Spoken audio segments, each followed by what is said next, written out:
We've just been hearing the fascinating story of how Dell Technologies have enabled aero farms to create really the food chain of the future. I'm delighted to be joined by Nigel Moulton, who's Chief Technical Officer EMEA for Dell EMC. Welcome to the TM studio. Thanks very much, thank you.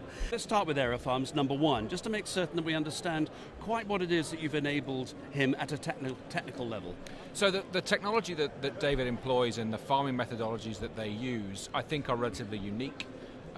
What you can think about this in a way is if you took the Six Sigma principle and you applied it to agriculture, what aerofarms is what you might end up with, right? So the combination of a lean process and how you then marry a set of technologies that help you deliver Six Sigma, in this case in agriculture, with the added benefit that it's in brownfield facilities. It's facilities that might have very low yield and use if it weren't for somebody as innovative as aerofarms coming in and saying we can occupy this space and we can apply Six Sigma and we can apply technology to actually grow something. So I think in there's a couple of stories. One is the lean process and two is how technology actually helps you enable that. I wonder if what it means is that you can actually go in with the kind of technologies you have at your disposal and custom build something for somebody who has got what is a very different business model. Yeah, so the ultimate end goal, if you're a startup in the manufacturing space, is remember there's a high capital cost associated with disrupting things in the manufacturing space. It takes a lot of money, it takes people, it takes time. So if you look at what you can do as an existing manufacturer of pretty much anything, you can tinker at the edges of your business process by introducing technology which allows you to measure something more accurately and drive perhaps a reduction in cost or an increase in efficiency in how that thing that you make gets made. Okay? As you learn from that, you can start to apply those learnings to perhaps more fundamental parts of the business process to change the way that you serve a customer, to change the way that you have an order placed, right? So you can start at the edge of the process where you can see some quite quick and interesting results, I think.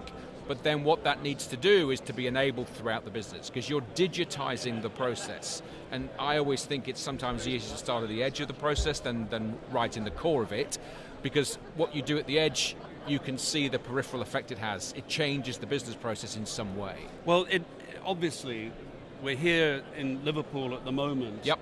The government has announced the first part of its Made Smarter initiative with the Northwest pilot. They're putting money into helping companies understand what the potential, the huge potential of digitalizing their businesses. And you're absolutely right. I was talking to Jürgen Meyer about this yesterday. He, of course, has driven the Made Smarter process and brought us almost to where we are now. And he was saying you can do this bit by bit. You do not have to change things overnight. You can, as you say, start at the edge, work your way in, and measure the incremental gains you're getting. Right, so we were at a conference hosted by Bloomberg a couple of days ago, and one of the questions that CEOs were asked was about how do you go about doing this? What are some of the challenges that you see? The answer that got the least responses was ideas.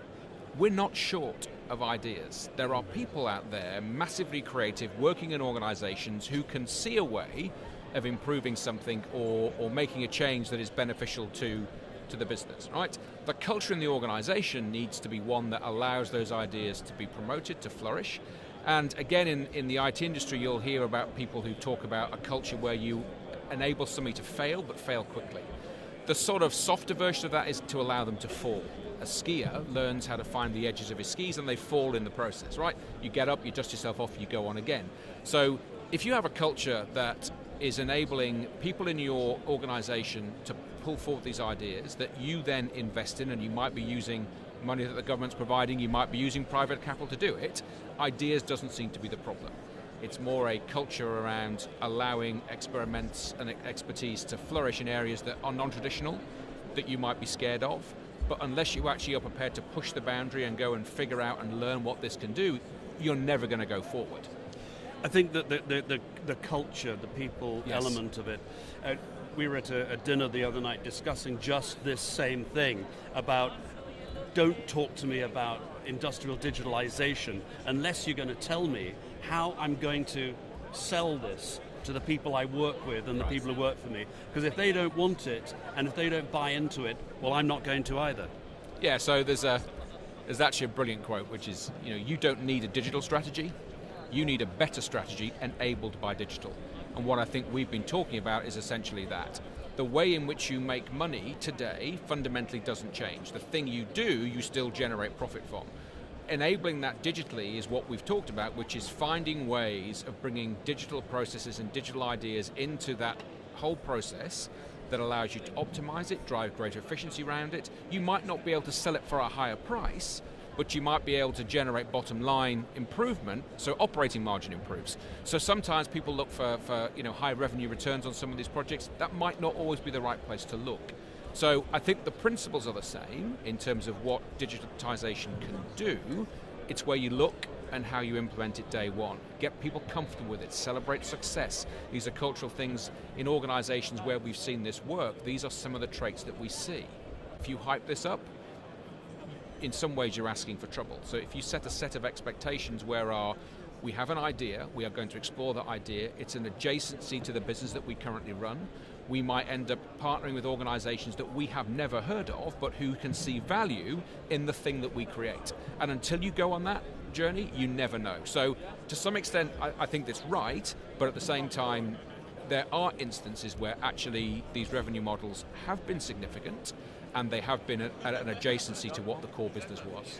So that brings us back to the ideas, of course. Yes. The other, pardon me, the other problem is the word problem, because sometimes these technologies are brought to manufacturers as, I've got a solution to your problem. And manufacturers may say, well, actually I don't have a problem right now. I'm doing pretty well. I may not be, busting everybody's chops on this, but I am doing okay. So why would I need to change everything? And it's the classic start with why.